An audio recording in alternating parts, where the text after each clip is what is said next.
Maka pada saat itulah saya menjawab sejumput kasih ke mulut sultan tanda kehormatan. Sebagai tanda kehormatan inilah yang disebut dengan semula. Sedangkan menunggu menyatakan tadi disebut dengan pemenang.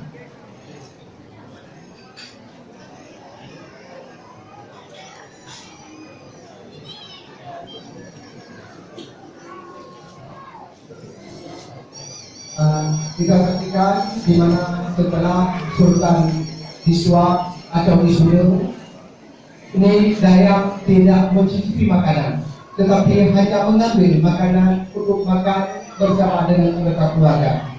Dan inilah sambil menunggu sultan mencicipi makanan tadi, Dayak menunggu. Inilah yang dimaksud dengan menang atau pemenang. Dua kalimat, sulung dan pemenang, menyulap sesuap nasi dan juga menunggu sultan menikmati makanannya. Adapun dasar cikal bakal dari upacara ini izinkan kami menyampaikan bernama Sultan Alaidin Reaksa menjadi raja di negeri Dayak. Tepatnya tahun 1489. Selanjutnya upacara sebelum dilakukan pada masa pemerintahan Sultan